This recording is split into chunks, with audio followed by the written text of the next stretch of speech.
Assalamualaikum warahmatullahi wabarakatuh. Perkenalkan, nama saya Susi Mariska dari Fakultas Ekonomika dan Bisnis Prodi Manajemen Universitas Wijaya Kusuma Purwokerto.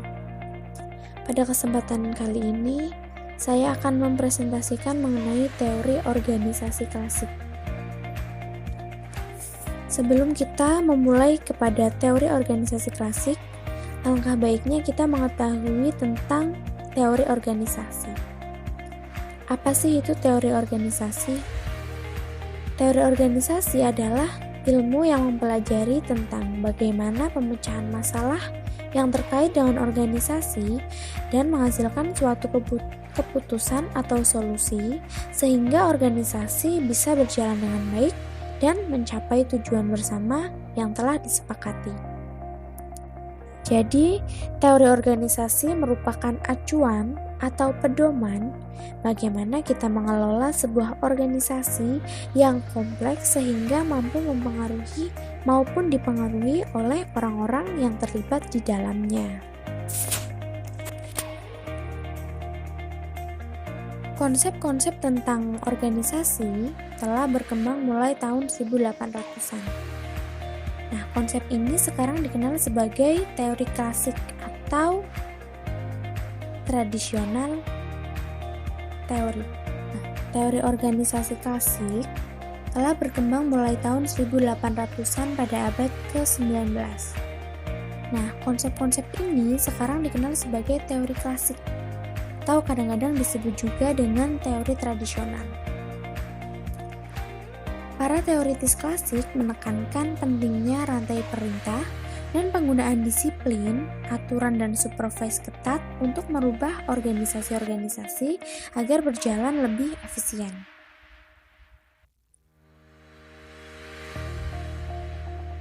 Teorisasi klasik ini berkembang dalam 3 aliran, yaitu yang pertama ada teori birokrasi, teori administrasi, dan manajemen ilmiah. Ketiga aliran ini dibangun atas dasar anggapan-anggapan yang sama dan semuanya berkembang sekitar tahun 1900 sampai dengan 1930.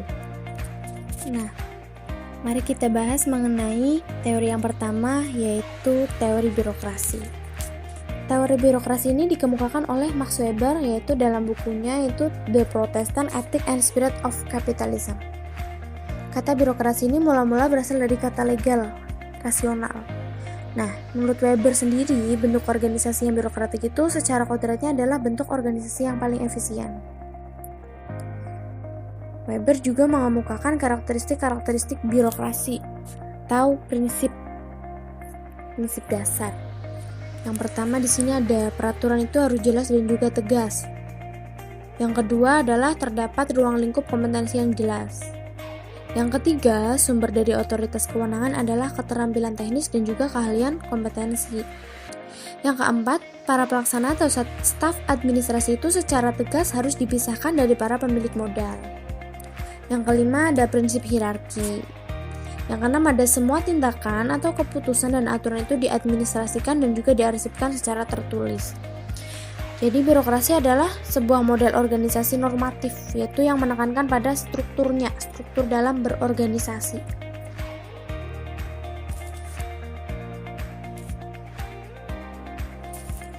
Nah, jadi Max Weber itu mengembangkan sebuah teori manajemen itu yang menekankan pada kebutuhan hierarki yang ditetapkan dengan ketat untuk pengaturan dan juga wewenang secara jelas.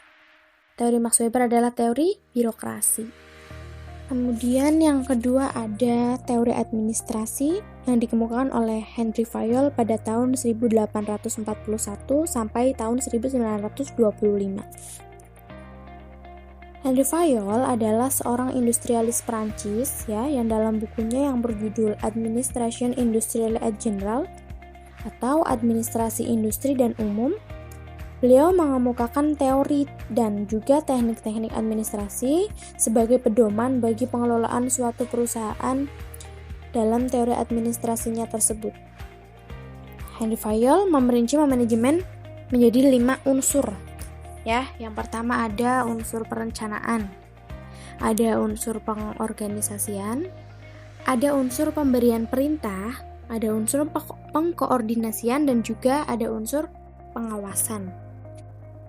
Henry Fayol juga membagi operasi-operasi perusahaan menjadi 6 kegiatan. Jadi ada 6 kegiatan yang semuanya itu saling berkaitan. Yaitu yang pertama ada teknik. Teknik di sini meliputi tentang produksi dan manufacturing. Yang kedua ada komersial, yaitu pembelian bahan baku dan penjualan produk. Yang ketiga ada keuangan, yaitu perolehan dan penggunaan modal. Yang keempat ada keamanan, yaitu perlindungan karyawan dan juga kekayaan. Yang kelima ada akuntansi. Akuntansi di sini meliputi pelaporan, pencatatan biaya, laba dan hutang, pembuatan neraca, dan pengumpulan data statistik. Dan yang keenam adalah manajerial. Nah, di samping itu, di samping unsur dan juga kegiatan, Henry Fayol juga mengemukakan 14 prinsip manajemen, yaitu yang pertama ada pembagian kerja. Pembagian kerja lebih ke spesialis pekerjaan atau untuk menambah pengalaman dan juga mengasah karyanya sehingga nantinya karyawan akan lebih produktif dan juga lebih mahir. Yang kedua ada wewenang dan tanggung jawab. Di sini, jika wewenang adalah hak atasan untuk memberi perintah dan juga kekuasaan untuk dipatuhi. Nah, sedangkan tanggung jawab yaitu tugas dan fungsinya itu harus dikerjakan dan dipertanggungjawabkan. Karena tanggung jawab terbesar itu ada di puncaknya. Jadi, di sini atasan mempunyai wewenang dan juga tanggung jawab. Wewenangnya yaitu memberi perintah untuk dipatuhi, dan tanggung jawabnya beliau akan mempertanggungjawabkan tugasnya. Yang ketiga ada disiplin. Disiplin ini sangat penting karena untuk mencapai tujuan organisasi. Supaya apa? Supaya lebih efisien. Pemegang wewenang itu harus terlebih dahulu mencontohkan sikap disiplinnya. Yang keempat ada kesatuan perintah. Kesatuan perintah di sini diperlukan karena karyawan akan hanya menerima instruksi dari seorang atasan saja, dan untuk menghilangkan kebingungan dan menghindari saling lempar tanggung jawab. Karena setiap karyawan harus mengetahui pada siapa mereka harus bertanggung jawab atas diberikannya pemerintah. Yang kelima ada kesatuan pengarahan. Nah, kesatuan pengarahan yaitu adalah kegiatan yang mempunyai tujuan yang sama dan diarahkan oleh satu orang manajer saja. Yang keenam ada kepentingan individual di bawah kepentingan umum. Di sini sudah jelas bahwa setiap karyawan harus mengabdi kepentingan pribadi kepada kepentingan organisasi. Nah, pada unsur ini setiap karyawan itu harus punya kesadaran tinggi akan hal ini supaya mereka tidak merasa mengorbankan. Jadi mereka itu nantinya akan merasa ikhlas. Yang ketujuh ada remunerasi atau pembayaran upah. Pembayaran upah ini harus dibayarkan secara adil dan setiap karyawan itu harus merasa senang dan merasa puas. Yang kedelapan ada sentralisasi atau pemusatan. Jadi setiap organisasi itu harus memiliki pusat, sehingga prinsip ini dapat menunjukkan hingga batas mana kewenangan atau tanggung jawab itu bisa dipusatkan. Yang kesembilan ada hierarki. Hierarki itu di sini adalah semua komunikasi yang bermula dari dan itu akan kembali ke kekuasaan terakhir. Ini adalah untuk memperkuat kesatuan perintah. Jadi harus ada rantai perintahnya. Yang ke-10 ada ketertiban. Ketertiban ini akan terwujud jika setiap karyawan itu memiliki kesadaran yang tinggi akan kedisiplinannya dalam mengerjakan tugas. Pasti mereka akan dengan sendirinya tertib. Yang ke-11 ada keadilan. Nah, pada setiap karyawan itu pasti akan menuntut diperlakukan dengan wajar dan pastinya juga sama. Ini bertujuan untuk apa? Ini bertujuan untuk memupuk rasa kesetiaan karyawan sehingga nantinya akan melakukan pekerjaan dengan ikhlas dan juga baik. Yang ke-12 ada stabilitas atau masa jabatan.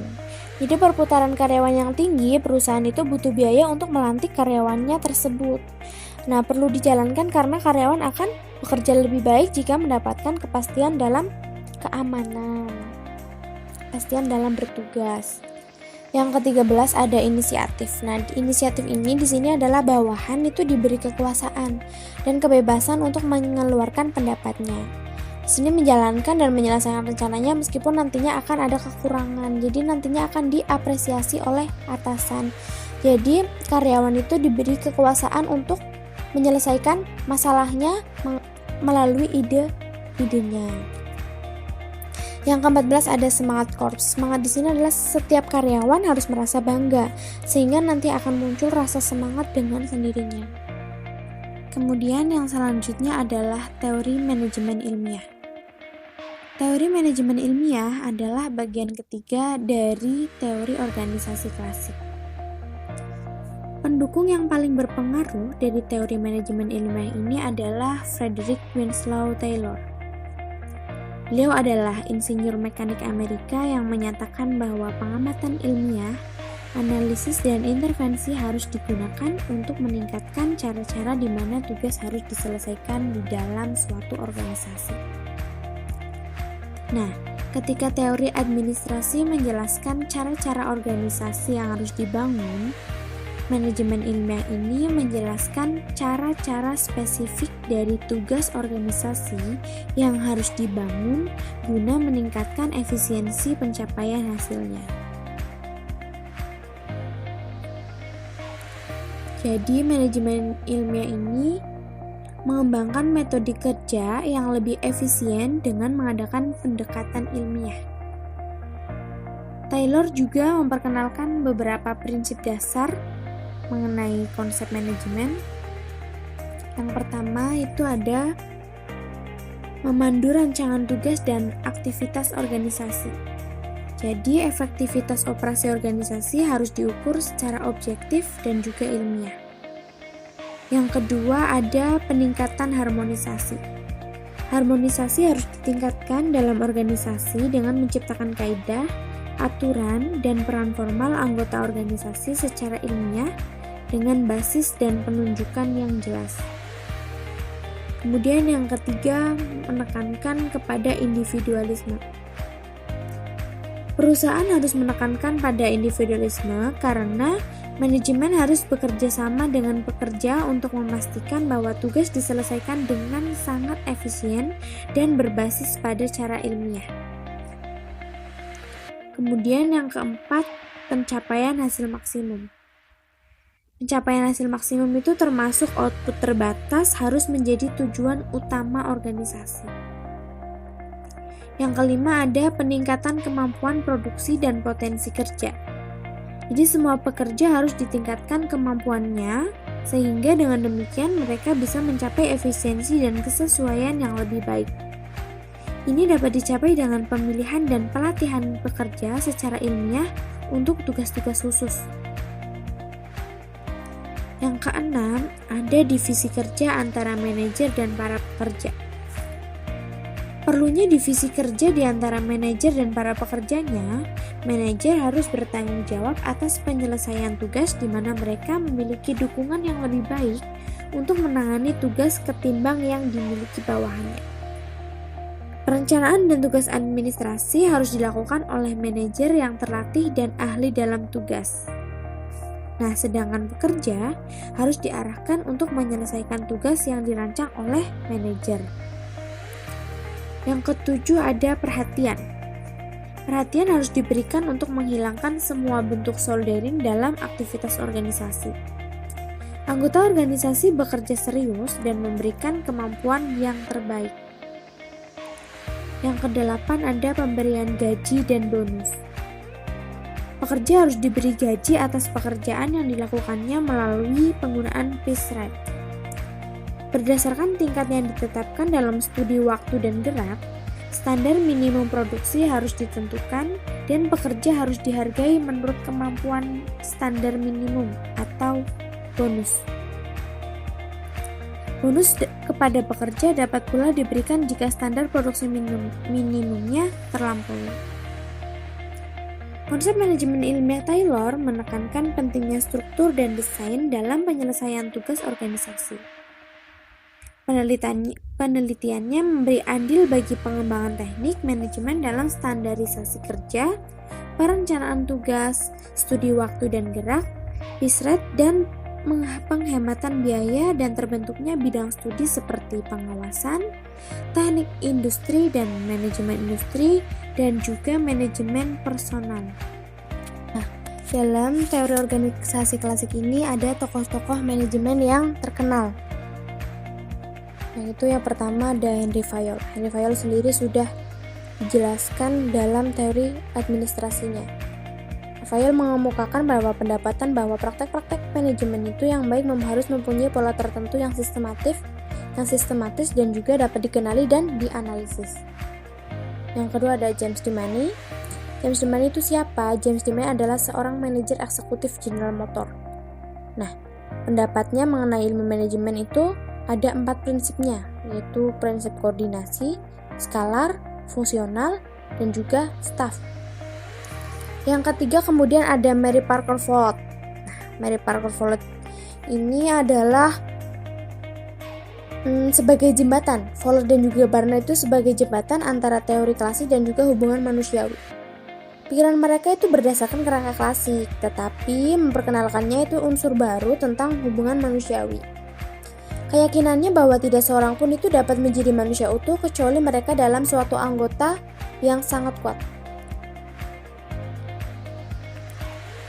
Mereka juga membenarkan Taylor bahwa pekerja dan manajemen itu mempunyai kepentingan yang sama, meskipun sebenarnya ada perbedaan semu, yaitu manajemen sebagai pemberi perintah. Follett berpendapat bahwa manajemen dan bekerja dapat menjadi suatu kelompok atau pandangan tradisional harus dihilangkan. Kepemimpinan itu tidak dari kekuatan otoritas formal, tetapi harus punya keahlian. Kemudian yang terakhir ada Chester E. Barnard. Barnard sendiri berpendapat bahwa manusia berkumpul di dalam organisasi itu untuk mendapatkan apa? Mendapatkan hal-hal yang mereka tidak mampu mengerjakan sendirinya.